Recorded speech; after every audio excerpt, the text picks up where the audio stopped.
नमस्कार, शुभ संध्या। ओम श्री ब्रह्मानंदाय नमः। कैसे हैं आप? आज थोड़ा सा ऑफिस से आने में मैं लेट हो गया और अभी जस्ट मैं घर पहुंचा हूं और आज थोड़ा सा करीब 20 मिनट हमारा सेशन लेट हो गया, उसके लिए खेद है। और कुछ ऐसा काम था जिसकी वजह से मैं टाइम से घर पर नहीं पहुंच पाया। आज हम लोग अपनी परिचर्चा को आगे बढ़ाते हैं। जो हमने विषय उठाया था, धीरे धीरे हम देश के बारे में जानेंगे और उसके तहत हमने अपना एक टॉपिक, एक सब्जेक्ट हमने पूरा किया था, भारतीय संविधान। भारतीय संविधान से संबंधित अगर कोई भी सवाल आपके जहन में कभी भी आता है तो आप पूछ सकते हैं और उसको आप पढ़ते रहिए। थोड़ा सा आप पढ़ते रहिए संविधान के बारे में। बेसिक बुक्स मैंने आपको रिकमेंड कर दी हैं। एक आपका बेयर एक्ट है और दूसरी आपकी बुक है भारतीय संविधान से संबंधित कोई भी बुक, जैसे लक्ष्मीकांत की पॉलिटी, भारतीय राज्य व्यवस्था, डीडी बसु का आपका भारतीय संविधान, या सुभाष कश्यप। इन 3 लोगों में से किसी भी एक राइटर की बुक आप पढ़ सकते हैं, जिसके माध्यम से आप संविधान को जान सकते हैं। अगला जो टॉपिक हमने उठाया था वो था हमारा इतिहास। तो पहले हम भारतीय इतिहास के बारे में जानेंगे। भारत का इतिहास क्या है। इतिहास को उठाने के पीछे एक बड़ा कारण ये है कि हम लोग इतिहास के बारे में केवल जो पूर्व धारणा है उन पर चलते हैं, हमें सही इतिहास नहीं पता होता है। जैसे एक दो पॉइंट्स मैंने आप लोगों के सामने रखे थे कि जो साहित्य में लिख दिया हमने उसी को इतिहास मान लिया, वैसा इतिहास नहीं है। कई बार कुछ लोगों की प्रशंसा में अनावश्यक बातें विस्तार से बढ़ा चढ़ा करके लिखी गई है, लेकिन वास्तव में ऐसा नहीं है। बहुत सारे लोग ऐसे हैं जिनका इतिहास दबा दिया गया है, जिनका बहुत बड़ा योगदान इस देश के निर्माण में रहा है। तो धीरे धीरे जब हम इतिहास पढ़ेंगे तब हमें ये बात स्पष्ट होगी कि कौन से ऐसे महत्वपूर्ण समूह हैं जिनका इस राष्ट्र के योगदान में, राष्ट्र के विकास में क्या योगदान है। ठीक है, सुन बात तो रहे होंगे आप, सुन रहे होंगे जी। थोड़ी सी आवाज कम आएगी आज मैं हेडफोन का यूज नहीं कर रहा हूं और 1 मिनट में थोड़ा सा कुछ करता हूं। अब ठीक आ रही होगी आवाज। तो हम लोगों ने शुरू में ये देखा कि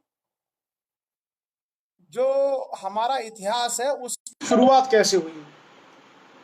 तो इस इतिहास की शुरुआत में हमने देखा कि मनुष्य सबसे पहले आदि मानव था। आदि मानव ने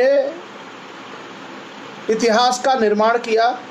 अपने विवेक, अपनी बुद्धि, अपने ज्ञान के माध्यम से उसने नई नई चीज़ों का आविष्कार किया। जैसे पत्थर के औजार बनाए, आग का आविष्कार किया, घास फूस के मकान बनाए, उसके बाद मिट्टी के बर्तन बनाए, झोंपड़ियाँ बनाई, पशुओं को पालना शुरू किया, जंगली जो फसलें थीं उनको खेती के रूप में उपजाना शुरू किया। तो बहुत सारे काम ऐसे हैं जो मनुष्य ने शुरू किए और वो आदि मानव धीरे धीरे विकसित होते हुए आधुनिक जो सभ्य मानव है यहाँ तक पहुँचा है। उस यात्रा का हमने वर्णन किया था कि 40 लाख साल पहले से लेकर के 10,000 साल तक मनुष्य केवल सभ्य होने का ही प्रयास करता रहा। यानी उसका जो बौद्धिक स्तर है, उसका जो मानसिक स्तर है मानव का, वो जो दूसरे अन्य जानवर हैं, दूसरे अन्य पशु हैं, उन्हीं की तरह था, उनसे थोड़ा आगे था।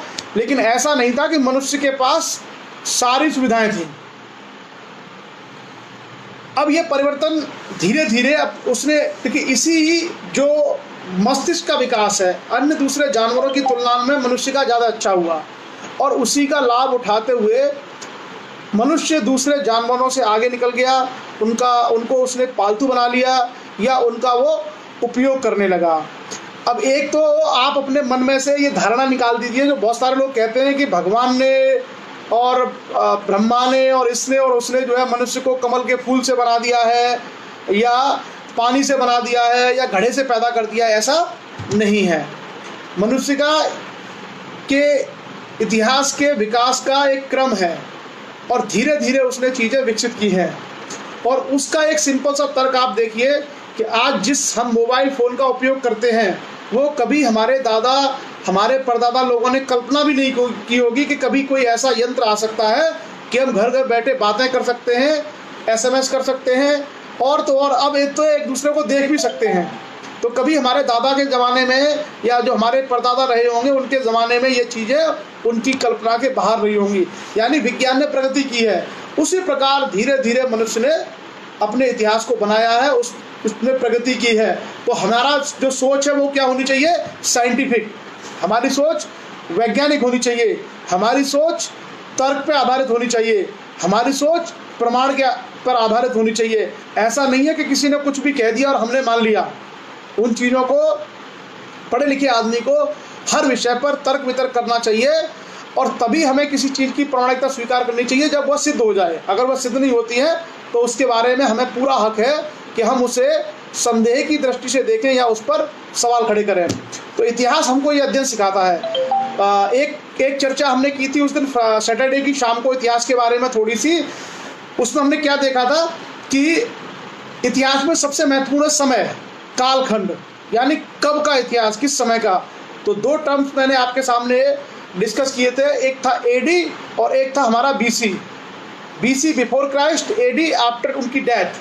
तो जिसको हम ईसवी सन बोलते हैं, जैसे 2018 ये एडी है, लेकिन जब जीरो रहा होगा, जीरो से पहले का अगर हम समय देखेंगे तो हम उसको बीसी या ईसा पूर्व बोलते हैं। तो इतिहास का पहला सीमा रेखा क्या है? कालखंड। दूसरा जगह, प्लेस, स्थान, कहाँ का इतिहास?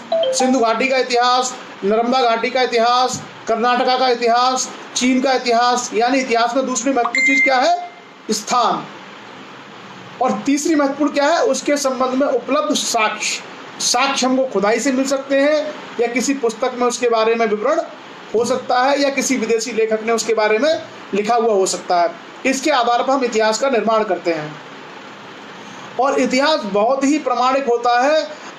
कई बार लोग कहते हैं कि ह्यूमैनिटी का सब्जेक्ट है, अगर इतिहास में कोई चीज़ प्रामाणिक नहीं है तो उसको स्वीकार नहीं किया जाता। इसलिए इतिहास का अध्ययन अपने आप में एक वैज्ञानिक अध्ययन है। हमने शनिवार को चर्चा की थी कि किस प्रकार 40 लाख ईसा पूर्व से लेकर के 10,000 ईसा पूर्व तक अलग अलग चरणों में मनुष्य ने, हाँ एग्जैक्टली जो लाल भैया सिंह वर्ड है वो एनो डोमिनी है, जो आई थिंक रोमन वर्ड है। ये रोमन शब्द है एडी, जहाँ से आपने लिया है, बिल्कुल एग्जैक्टली ये रोमन का शब्द है, लेकिन उसको हम सामान्य भाषा में आफ्टर डेथ कहते हैं। उसके बाद पाषाण काल में, पुरा पाषाण काल में वो हथियार बनाता था। उसके बाद मध्य पाषाण काल में उसने हथियारों को और बेहतर बनाया। नव पाषाण काल आते आते उसने छोटे स्तर पर पशुपालन करना, चाक चलाना, छोटे मोटे खेती के काम करना, मृदभांड बनाना, ये सब सीख लिया था। तो कुल मिलाकर के नव पाषाण काल के अंत तक, यानी मैक्सिमम आप कह सकते हैं 6000 BC तक आते आते मनुष्य ने स्थायी जीवन जीना सीख लिया था। अब जब मनुष्य स्थायी जीवन जीना सीख लेता है, एक जगह पर रहना शुरू कर देता है, तब वहाँ से किसका निर्माण होता है? तब वहाँ से सृजन होता है सभ्यता का। यानी वो रहने के लिए अपने घर बनाएगा, अपने लिए खाने पीने के लिए कोई व्यवस्था करेगा, अपनी आजीविका के स्रोत बनाएगा, फिर मनोरंजन के साधन जुटाएगा। इस प्रकार से सभ्यता का निर्माण होता है। दो शब्द होते हैं, एक शब्द होता है संस्कृति और एक होता है सभ्यता। सभ्यता का अर्थ होता है जब इंसान मूर्त चीज़ों का निर्माण करे, जैसे भवन बनाए, बड़े बड़े भवन, सड़कें, इनका अगर निर्माण करता है तो वो किसका पार्ट है? हमारी सभ्यता का, सिविलाइजेशन। और कुछ ऐसी चीज़ें जो अमूर्त हैं लेकिन मनुष्य के जीवन में महत्वपूर्ण है, उसको हम कहते हैं संस्कृति। जैसे मनोरंजन, खान पान, पहनावा, जो उस समय था, आज तो उसके साक्ष्य नहीं है, लेकिन उसकी सभ्यता के साक्ष्य हमको आज भी मिल जाते हैं, तो उन्हें हम संस्कृति के अंतर्गत रखते हैं। तो जो मनुष्य द्वारा मूर्त रूप से जो सृजन है वो हमारा सभ्यता है, और मनुष्य द्वारा अमूर्त जो सृजन है वो हमारा संस्कृति के अंतर्गत आता है। तो जब भी हम किसी इतिहास के बारे में जानते हैं या पढ़ते हैं तो हमारे पास क्या जानकारी मिलती है? मूर्त चीज़ों के बारे में, और उसके बाद अमूर्त के बारे में हम एक परिकल्पना करते हैं। तो जैसे हड़प्पा सभ्यता संस्कृति नहीं बोलते उसको, क्योंकि खुदाई में क्या मिली है हमको, हड़प्पा सभ्यता मिली है, वहाँ भवन मिले हैं, वहाँ बहुत सारे अन्नागार, स्नानगार, इस तरह की संरचनाएं मिली हैं, जिसके माध्यम से हम क्या कहते हैं कि हमें हड़प्पा सभ्यता मिली है।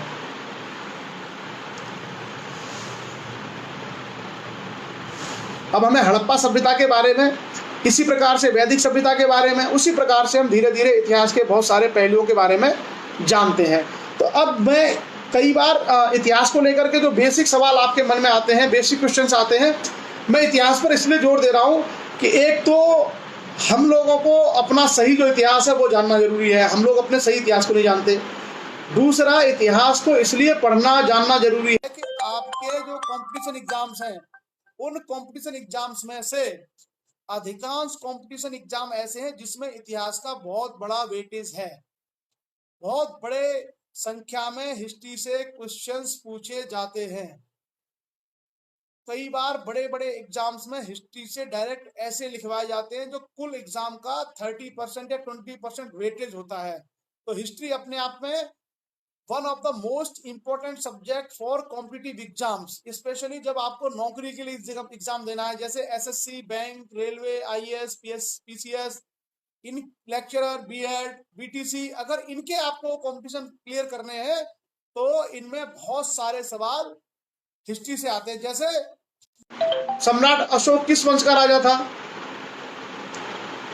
या जो सत्यमेव जयते हैं ये कहां से लिया गया है, चारों वेदों के नाम क्या हैं, मगध साम्राज्य की राजधानी का नाम क्या था, गुप्त वंश का संस्थापक कौन था, हर्षवर्धन ने कौन कौन से यज्ञ किए थे, महात्मा गांधी ने दांडी मार्च कहां से कहां तक किया था, अकबर के दरबार में नवरत्न कौन कौन थे, सल्तनत काल में भारत की राजधानी क्या था। ये जो सारे के सारे सवाल हैं, आप देखते होंगे कि ये कभी ना कभी किसी न किसी प्रकार के कॉम्पिटिशन्स में आते रहते हैं। इसलिए हमें हिस्ट्री के बारे में विशेष रूप से ध्यान देने की आवश्यकता है, क्योंकि आपका जो कैरियर है, खास करके स्टूडेंट्स जो कंपटीशन एग्जाम फेस करने जा रहे हैं, उनके लिए बहुत ही महत्वपूर्ण है। और जो बच्चे कंपटीशन एग्जाम की तैयारी नहीं भी कर रहे हैं, उनको भी एज जनरल नॉलेज, जीके के रूप में हिस्ट्री की नॉलेज होनी चाहिए। और समाज के जो सामान्य लोग हैं उनको इतिहास की जानकारी जरूर होनी चाहिए, क्योंकि वो गलत इतिहास से अच्छा है हम सही इतिहास के बारे में जाने। तो अब हम लोग अपनी परिचर्चा करते हैं। एक बैकग्राउंड मैंने आपको बता दी, और उस बैकग्राउंड के बाद अब मैं आपसे जो एक क्रोनोलॉजिकल ऑर्डर में व्यवस्थित तरीके से इतिहास है उसके बारे में मैं आपसे चर्चा करूंगा। आदि मानव के बारे में बताने का केवल यही मकसद था कि किस प्रकार से मनुष्य ने सभ्य होना सीखा, स्थायी जीवन जीना सीखा, कुछ जो है पशुओं को पालना सीखा, और कुछ संख्या में उसने जो जंगली फसलें थी, गेहूं वेहूं, इनको सबको उगाना सीखा और इनका उपयोग खाने पीने के रूप में करना सीखा। ये है हमारी पृष्ठभूमि। अब हम आते हैं इतिहास पर। तो इतिहास को 3 पार्ट में बांटा गया है। भारत के इतिहास को, भाग पहला है भारत का प्राचीन इतिहास, यानी प्राचीन भारत का इतिहास, जिसको हम बोलते हैं एंशिएंट हिस्ट्री। जो दूसरा हमारा भाग है उसको हम कहते हैं मध्यकालीन भारत का इतिहास, मेडिवल इंडिया। और तीसरा जो पार्ट है जिसको हम बोलते हैं आधुनिक भारत का इतिहास, मॉडर्न हिस्ट्री। हम लोग जो इतिहास की परिचर्चा करेंगे वो इस प्रकार से है कि जो साइंटिफिक सोर्स हमारे पास हैं, जो प्रमाणिक चीजें हमारे पास हैं, हम उसके बारे में चर्चा करेंगे। जैसे खुदाई में क्या हमको मिला है, उसकी साइंटिफिक डेट क्या है, कार्बन डेटिंग क्या है,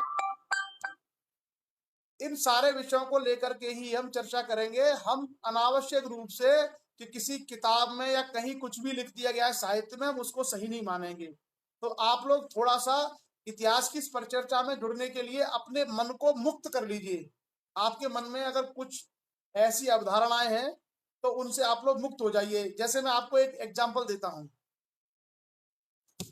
मैं कोशिश कर रहा हूं आज थोड़ा सा आपको आवाज तेज बोलने के लिए। आज मैं ईयरफोन यूज नहीं कर पा रहा हूं, तो मैं कोशिश कर रहा हूं कि आप लोग सुने उसको ठीक से।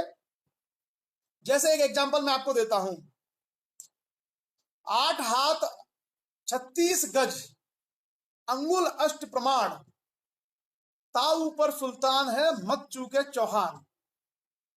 ये जो लाइन है, ये लाइन एक किताब से ली गई है, जिस किताब का नाम है पृथ्वीराज रासो। पृथ्वीराज रासो पृथ्वीराज चौहान के दरबार में एक कवि थे चंद बरदाई। उन्होंने एक पुस्तक लिखी थी जिसका नाम था पृथ्वीराज रासो। पृथ्वीराज रासो में वो पृथ्वीराज की बहादुरी का वर्णन करते हैं और कहते हैं कि 8 हाथ 36 गज अंगुल अष्ट प्रमाण, ता ऊपर सुल्तान है मत चूके चौहान। तो एक तरीके से पृथ्वीराज चौहान के बारे में वर्णन किया है चंद बरदाई ने कि पृथ्वीराज चौहान एक ऐसे राजा थे जो शब्द भेदी थे, यानी अगर उनको दूरी का अनुमान बता दिया जाए तो वो निशाना लगा सकते थे। क्या कि उन्होंने एक मेजरमेंट दिया कि 8 हाथ, इसको एक हाथ बोलते हैं, इसको ये एक हाथ है, पूरा यहां से लेकर के यहां तक इसको एक हाथ बोलते हैं। 8 हाथ 36 गज, गज आप जानते ही होंगे, अंगुल अष्ट, ये अंगुल होती है, अंगुल अष्ट प्रमाण, ये प्रमाण है, ताऊ पर सुल्तान है मत चूके चौहान। ये चंद बरदाई ने लिखा है कि इतना उन्होंने डिस्टेंस बताया, उसके ऊपर सुल्तान यानी मोहम्मद गौरी बैठा है और मत चूके चौहान। पृथ्वीराज चौहान ने सुल्तान का यानी गौरी का वध कर दिया, किसके अनुसार?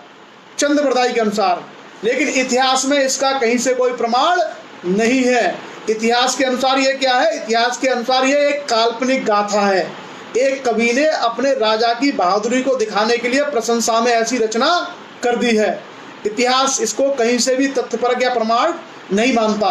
जितने भी इतिहासकार हैं, जितनी पुस्तकें लिखी गई हैं, जितना मध्यकालीन भारत का इतिहास खोजा गया है, उसके अनुसार मोहम्मद गौरी ने पृथ्वीराज चौहान की हत्या कर दी थी और उसके 6 साल बाद तक मोहम्मद गौरी ने भारत पर शासन किया और मोहम्मद गौरी के सिक्के पृथ्वीराज चौहान की मृत्यु के 6 साल बाद तक मिलते हैं। तो इतिहास कुछ और कहानी कहता है। और जो इस तरह के ग्रंथ हैं जो किसी की प्रशंसा में लिखे गए हैं, जिसको बोलते हैं चारण, जो चारण लोग थे उन्होंने जो ग्रंथ लिखे हैं, या जो हमारा बहुत सारा धार्मिक साहित्य है कि जैसे एक आदमी चल रहा है, उस व्यक्ति में 10-10 हजार हाथियों का बल है, ये सब काल्पनिक बातें हैं, इनका इतिहास से कोई संबंध नहीं है। तो ये चीज़ें खास करके ग्रामीण क्षेत्रों में रहने वाले लोगों को लोकोक्तियों के माध्यम से उसके मन में भर दी जाती हैं कि वो इतना ताकतवर था कि लोहे की रॉड को ऐसे मोड़ देता था। बहुत सारी चीज़ें ऐसी हैं ये प्रैक्टिकली पॉसिबल नहीं है, यानी मनुष्य की क्षमताओं से बाहर हैं। तो हमें पर्याप्त रूप से अपने दिमाग को खोल के रखना है कि सही क्या है, गलत क्या है, कितना प्रमाणिक है, कितना तार्किक है। हम अपनी जो चर्चा है, हम अपना जो डिस्कशन है, वो सभी उपलब्ध प्रमाणिक ऐतिहासिक तथ्यों के माध्यम से ही करेंगे। और जो चीज़ प्रमाणिक नहीं है, जो ऐतिहासिक नहीं है, उसको हम केवल एक कहानी या कल्पना मान करके उसको अवॉइड कर देंगे। और इतिहास के बारे में मैं आपसे कहूँगा कि आप लोगों के मन में कोई भी सवाल उठता हो, आप सवाल जरूर पूछिए किसी भी प्रकार का। जैसे पुराणों में बहुत सारी बातें हैं, लेकिन पुराणों में बहुत सारी बातें क्या है? काल्पनिक है, इमेजिनेशन है, वो सारा इतिहास नहीं है। बहुत सारी बातें बहुत बढ़ा चढ़ा करके लिखी गई हैं। और हमेशा देखिए, इतिहास ही सही मायने में पोस्टमार्टम करता है। इतिहास के अलावा जितनी साहित्यिक किताबें हैं, वो क्या है, जो लिखता है वो अपने अनुसार लिखता है। जैसे मान लें किसी राजा के दरबार में अगर कोई कवि है, तो वो कैसा इतिहास लिखेगा? उसके इतिहास में उसका राजा ही सबसे बड़ा वीर होगा, उसका राजा ही सबसे बड़ा दानी होगा, उसका राजा ही सबसे बड़ा पराक्रमी होगा, उसके राजा ने पूरे ब्रह्मांड को जीत लिया होगा। उसके अनुसार भले ही वो 50 जिलों का या 50 गांव का राजा ना हो। तो ये साहित्य के साथ समस्या होती है, लेकिन इतिहास के साथ में नहीं। इतिहास चीज़ों को परख करके, तथ्यों को जान करके तब अपना विवरण उपस्थित करता है। तो मैं आप लोगों से ये कहूँगा कि आप इतिहास को एक विषय के रूप में अवश्य जानें। अगर आप इतिहास जान लेंगे तो बहुत हद तक जिस मानसिक दास्ता या मानसिक जो अज्ञानता की बेड़ियों में हम लोग जकड़े हुए हैं, उससे बाहर निकल सकते हैं। हम लोगों को सही चीज़ों के विषय में जानकारी न होने के कारण, वैज्ञानिक दृष्टिकोण न होने के कारण बहुत सारे लोग बहका देते हैं, बहुत सारे लोग भ्रमित कर देते हैं। किसके नाम पर? कभी धर्म, कभी जाति, कभी पंथ, कभी मजहब, कभी भाषा। क्यों? क्योंकि हमने चीज़ों को समझा नहीं है, हमने उनको पढ़ा नहीं है। और ये विडंबना इस वजह से भी है कि शिक्षा का अधिकार मोटे तौर पर नहीं था। अब जैसे अगर मैं आपको एक बात कहूं तो कई लोगों को भरोसा नहीं होगा, भारत में जो वंचित समाज हैं उनको पढ़ने का अधिकार अंग्रेजों ने दिया है। भारत की व्यवस्था में उनको पढ़ने का अधिकार नहीं था। अब इस बात को बहुत सारे लोग मानेंगे नहीं, स्वीकार नहीं करेंगे। जबकि अगर आप अंग्रेजों के समय बनाए गए कानूनों को देखेंगे तो उनके कानूनों में प्रावधान किया गया था कि शिक्षा में किसी प्रकार की जाति के आधार पर भेदभाव नहीं होगा, सभी को शिक्षा प्राप्त करने का अधिकार होगा। लेकिन भारत की जो प्राचीन व्यवस्था है वो क्या कहती है? वो बहुत सारे लोगों को शिक्षा हासिल करने से वंचित करती है। तो मैं ये कहूंगा कि आप लोग चीजों को बिल्कुल दिमाग खोल के समझिए। लोग अनावश्यक तथ्यहीन बातों के माध्यम से आपके मस्तिष्क पे कब्जा करके आपको मानसिक दास्ता की ओर ले जाएंगे। और अगर आपको मुक्त होना है तो आप चीज़ों को उसी रूप में समझिए जिस रूप में वो हैं। और जो हम चर्चा करेंगे हिस्ट्री की, उसमें सिर्फ ये नहीं है कि भारत के जो इतिहासकार हैं उन्होंने क्या लिखा है, भारत में जो खुदाई में मिला है वो क्या है। उसके अलावा आप देखेंगे कि जो विदेश के, जैसे यूनान के इतिहासकार, चीन के इतिहासकार, फ्रांस के इतिहासकार, इंग्लैंड के इतिहासकार, वो जो भारत में समय समय पर आए हैं तो उन्होंने भारत में बहुत सारे विषयों पर लिखा है जो बहुत हद तक निष्पक्ष है। तो अगर हम सारे ऐतिहासिक स्रोतों की तुलना कर लें तो हमारे सामने सही पिक्चर निकल के आती है कि सही क्या है और गलत क्या है। एक मिनट, आज आप लोगों की शिकायत है, असल में क्या है कि ईयरफोन ना ऑफिस में भूल के आ गया, तो मेरे पास ईयरफोन नहीं है, इसलिए मैं कोशिश कर रहा हूं कि थोड़ा तेज बोलूं, आपको समझ में आ जाए। अब लगता है आप थोड़ा ठीक आ रही होगी आवाज, क्योंकि मैंने फैन बंद कर दिया है।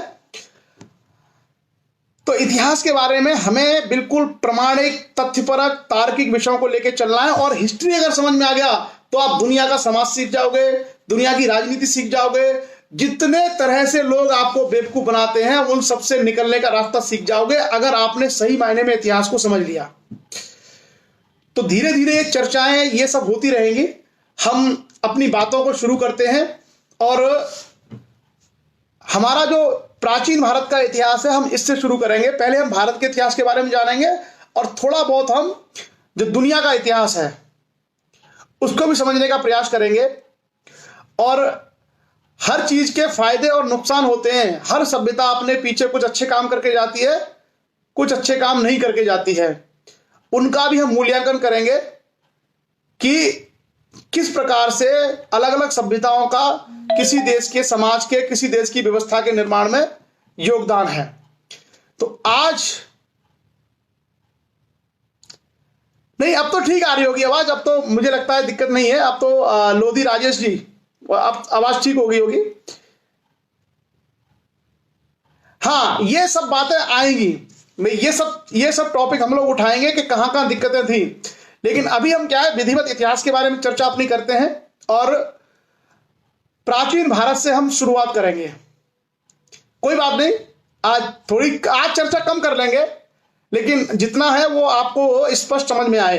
तो प्राचीन भारत में हमने आदि मानव का जो युग है और आदि मानव के युग में जो पाषाण काल है, उस पाषाण काल में पुरा पाषाण काल, मध्य पाषाण काल, नव पाषाण काल, यहां तक की चर्चा की। और उसके साथ साथ कुछ ऐसी संस्कृतियां थी जिसके माध्यम से मनुष्य ने स्थायी जीवन जीना सीखा। सभ्यता की शुरुआत कहां से हुई? सभ्यता की शुरुआत भारतीय इतिहास में होती है हड़प्पा सभ्यता से, जिसको हम बोलते हैं सिंधु घाटी की सभ्यता, इंडस वैली सिविलाइजेशन। तो जो प्राचीन भारत का इतिहास है उसमें जो हम मेन चीजें जो हम देखेंगे वो क्या है? पाषाण काल हमने देख लिया पृष्ठभूमि के रूप में। अब उसके बाद सभ्यता शुरू होगी हड़प्पा सभ्यता से। तो पहले हम हड़प्पा सभ्यता के बारे में जानेंगे और यही भारत की मूल सभ्यता है। और आपको एक और बात बता दूं कि जो भारत के मूल निवासी हैं उन भारत के मूल निवासियों के द्वारा बनाई गई सभ्यता है। तो एक प्रकार से आप समझ सकते हैं कि इस देश को बनाने वाले लोग, सभ्यता को स्थापित करने वाले लोग इस देश के लोग थे। दूसरी हम सभ्यता पढ़ेंगे वैदिक सभ्यता, या जिसको हम बोलते हैं आर्यन सिविलाइजेशन, आर्य सभ्यता। उसके बाद तीसरा जो हमारा टॉपिक होगा वो होगा हमारा गौतम बुद्ध और बौद्ध धर्म। चौथा टॉपिक हम पढ़ेंगे महावीर स्वामी और जैन धर्म। पांचवा हमारा टॉपिक होगा मगध साम्राज्य। छठा हमारा टॉपिक होगा मौर्य साम्राज्य। सातवां हमारा टॉपिक होगा मौर्य साम्राज्य के बाद में जो लोग सत्ता में आए वो लोग कौन थे। आठवां हमारा टॉपिक होगा सातवाहन साम्राज्य, यानी दक्षिण भारत में साम्राज्य की स्थापना। उसके बाद नौवां टॉपिक हम पढ़ेंगे गुप्त साम्राज्य, और उसके बाद 10वां टॉपिक हम पढ़ेंगे गुप्त साम्राज्य के बाद जिन लोगों ने शासन किया उनकी क्या भूमिका थी, वो लोग कौन थे।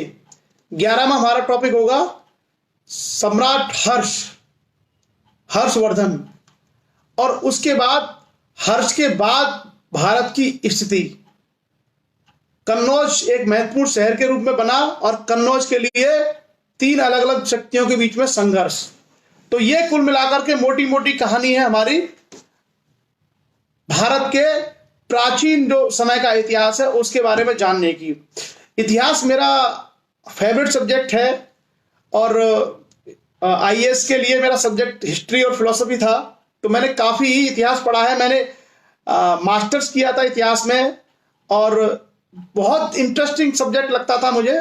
तो हिस्ट्री के लिए बिल्कुल ओपन है, आप कभी भी कहीं से कोई भी सवाल पूछिए, और मैं आपको तार्किक इतिहास बताने का प्रयास करूंगा जिसके माध्यम से आप न सिर्फ कॉम्पिटिशन एग्जाम्स के लिए अपने आप को तैयार कर पाए, बल्कि कहीं भी लॉजिकली किसी भी मंच पर किसी भी प्लेटफॉर्म पर आप जवाब दे पाए। जैसे मैं एक थोड़ा गर्मी है,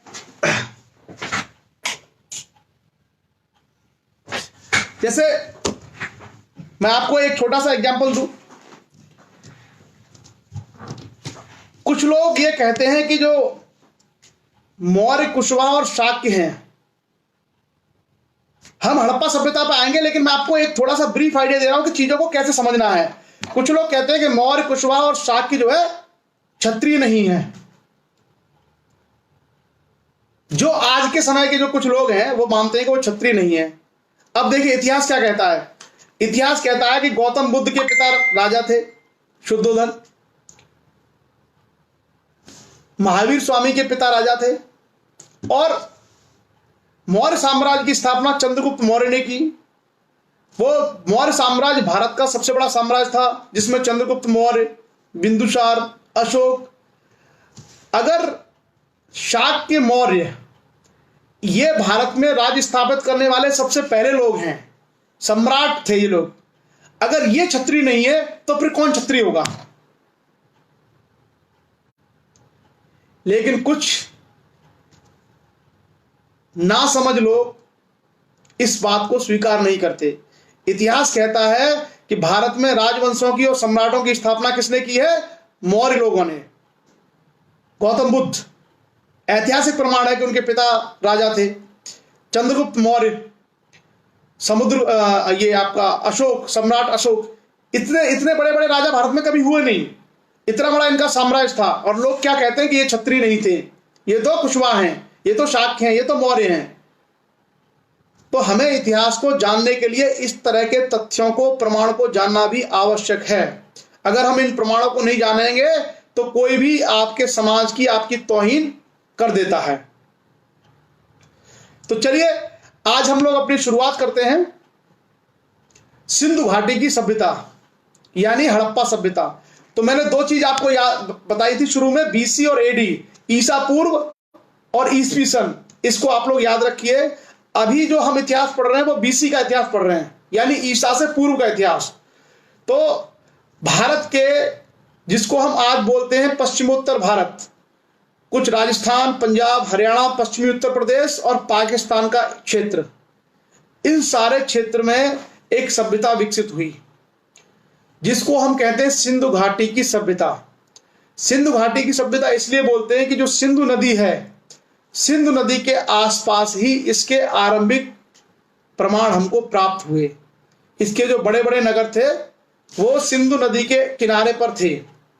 लेकिन बाद में इसकी खुदाई में हमें और बहुत सारी चीजें मिलती गई, और सिंधु के बाद रावी, रावी के बाद दूसरी जो नदियां हैं वहां तक इसका विस्तार होता चला गया। तो कुल मिलाकर के जो सिंधु घाटी की सभ्यता थी उसका नाम बदल के कहा गया हड़प्पा सभ्यता। हड़प्पा सभ्यता क्यों? क्योंकि हड़प्पा वो शहर है जिसकी सबसे पहले खोज हुई, सबसे पहले हड़प्पा को खोजा गया था। और दुनिया के इतिहास को लिखने का सबसे आसान तरीका यही है कि कोई सभ्यता जिस जगह से शुरू होती है, यानी जो पहला स्थान प्राप्त होता है, उसी के नाम पर उस सभ्यता का नामकरण कर दिया जाता है। अब बहुत इंटरेस्टिंग बातें आपके सामने आएंगी। तो सबसे पहले हमने यह तय किया कि कौन सा ऐसा हिस्सा था भारत का जहां पर पहली बार किसी सभ्यता का निर्माण हुआ। तो जिसको आज हम बोलते हैं आज का पंजाब, आज का हरियाणा, आज का उत्तरी राजस्थान और पश्चिमी उत्तर प्रदेश, ये तो भारत का हिस्सा है जहां पर इस सभ्यता के प्रमाण मिले हैं। और इसका एक हिस्सा पाकिस्तान में है, जो पाकिस्तान का सिंध प्रांत है और पंजाब प्रांत है। पंजाब भारत और पाकिस्तान में आधा आधा है, आधा पंजाब पाकिस्तान में है, आधा पंजाब भारत में है। तो पंजाब का नाम वहां भी पंजाबी है। जैसे आप जाएंगे पाकिस्तान तो वहां भी एक पंजाब है, जैसे भारत में एक पंजाब है। तो पहला तो हमने तय कर लिया कि सभ्यता कहां पर थी। दूसरा आता है इसका समय, कि किस समय इस सभ्यता का निर्माण हुआ। तो जितनी कार्बन डेटिंग और जो भी हमारे पास वैज्ञानिक साक्ष्य उपलब्ध हैं उसके माध्यम से हमें यह पता चला है कि लगभग 2350 बीसी से लेके 1750 बीसी तक यह सभ्यता अस्तित्व में रही। यानी करीब करीब 500 से 600 साल तक यह सभ्यता अपने अस्तित्व में रही। तो दो बातें हमारी स्पष्ट हुई, एक इस सभ्यता का समय और एक इस सभ्यता का एरिया, क्षेत्र, किस क्षेत्र में सभ्यता विद्यमान थी। हड़प्पा सभ्यता को हम नगरीय सभ्यता भी कहते हैं। इंग्लिश में उसके लिए टर्म होता है अर्बन सिविलाइजेशन, यानी शहरी सभ्यता। शहरी सभ्यता इसलिए कहते हैं क्योंकि हड़प्पा सभ्यता की खुदाई में अधिकांश स्थान जो हमको प्राप्त हुए हैं वो नगर हैं, वो शहर के रूप में हैं। और यही दुनिया के लिए सबसे बड़ा आश्चर्य है कि जो अमेरिका, जो इंग्लैंड, जो यूरोप आज कहता है कि हमने अर्बनाइजेशन किया है, वो दंग रह जाते हैं कि भारत ने अपनी सभ्यता की शुरुआत ही नगरों से की थी। जो हड़प्पा सभ्यता है पूरी की पूरी नगरी सभ्यता है, शहरी सभ्यता है। तो लोगों को इतना आश्चर्य होता है कि भारत कितना मानसिक रूप से, बौद्धिक रूप से संपन्न देश रहा होगा कि जिस देश ने अपनी एक व्यवस्थित सभ्यता की शुरुआत ही नगरी सभ्यता, अर्बन सिविलाइजेशन के रूप में की थी। अब अर्बन सिविलाइजेशन हम किसको बोलते हैं? यानी कोई सभ्यता अगर शहरी सभ्यता है तो किस आधार पर हम कहेंगे कि ये सभ्यता शहरी है? भाई हमें खुदाई हमने की हड़प्पा के नगरों की, जैसे हड़प्पा, मोहनजोदड़ो, जुदरीदड़ो, कालीबंगा, लोथल, आलमगीरपुर, ये वो शहर हैं जिनके नाम मैं आपके सामने ले रहा हूं। हो सकता है आपको बहुत सारे याद ना हो, लेकिन कुछ आपको याद हो, कुछ आप लोगों को आगे याद हो जाएंगे। तो खुदाई से हमें कुछ मिला। तो कैसे हम कह सकते हैं कि सभ्यता नगरी थी? तो कोई सभ्यता नगरी कब होती है ये भी आप समझ लीजिए, किस सभ्यता को हम नगरी कहेंगे और किस सभ्यता को हम ग्रामीण कहेंगे।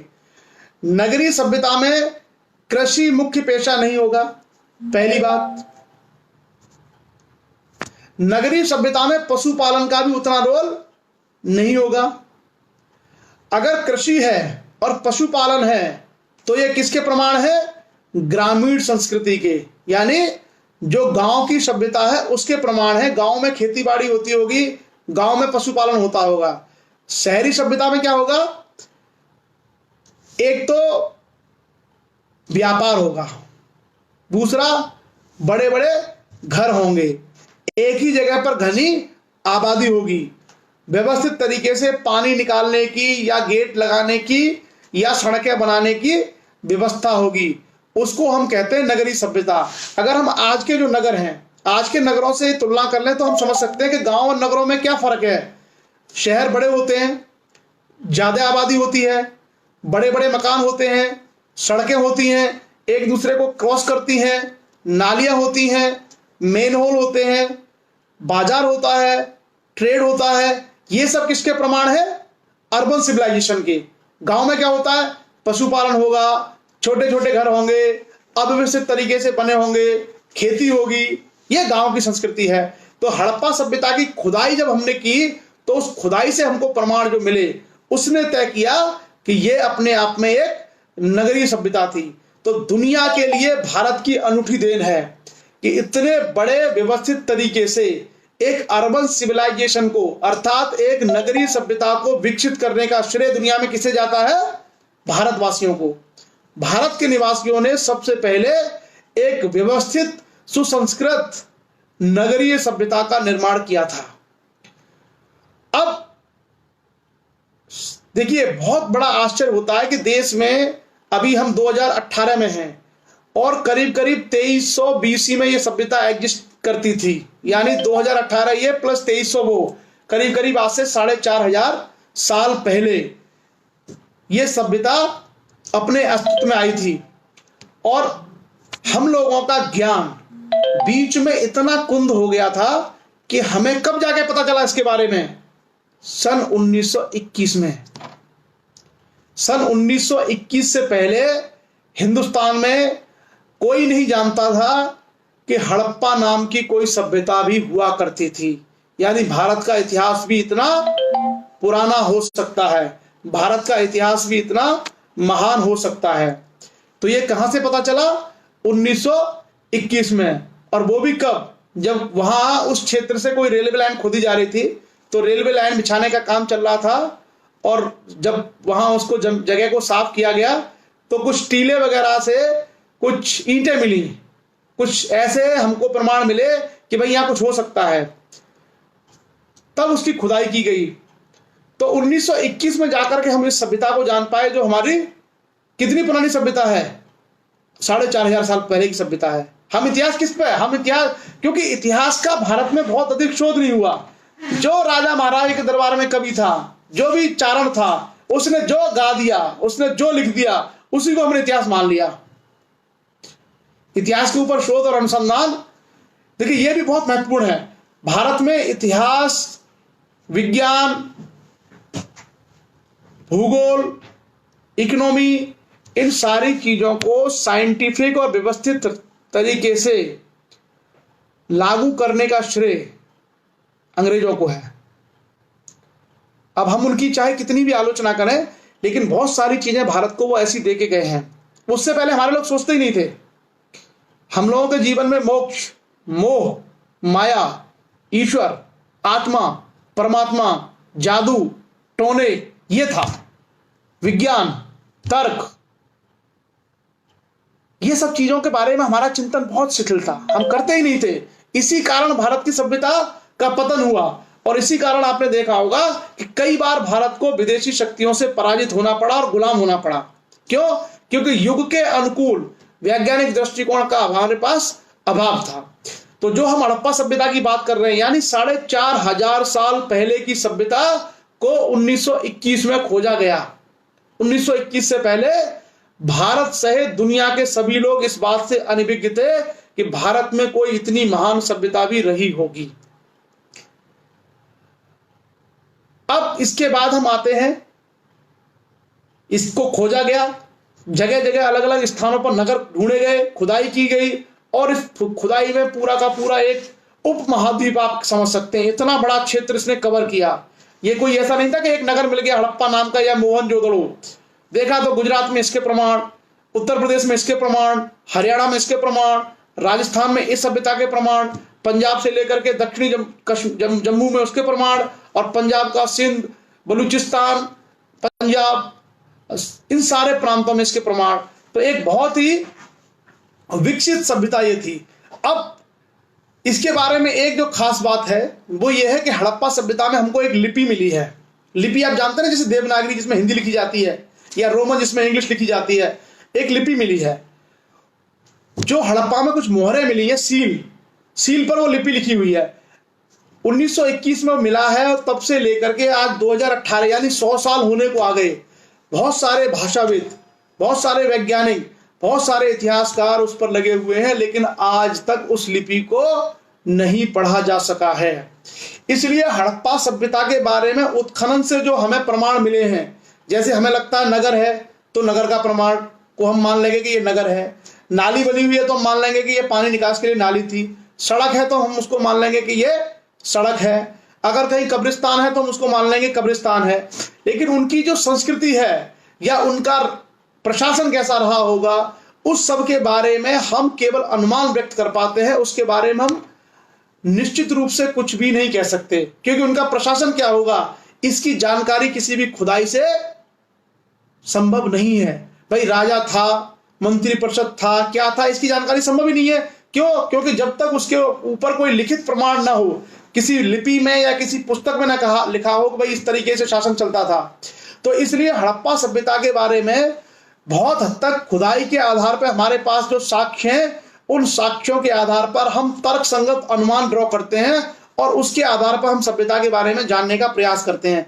लेकिन कुछ चीजें पूरी तरीके से असंदिग्ध हैं, जैसे अगर सड़क मिली है तो इसका मतलब है कि वो सड़क बनाना जानते थे, अगर पानी निकालने के लिए नाली है तो इसका अर्थ है वो नाली जानते थे, अगर कहीं 2 मंजिल का मकान है तो इसका मतलब है कि वो 2 मंजिल का मकान बनाना जानते थे, अगर कहीं कोई ऐसी संरचना है जो स्विमिंग पूल की जैसी है तो इसका मतलब है कि सार्वजनिक स्नान या पूजा के लिए स्नान का उपयोग करना वो जानते थे।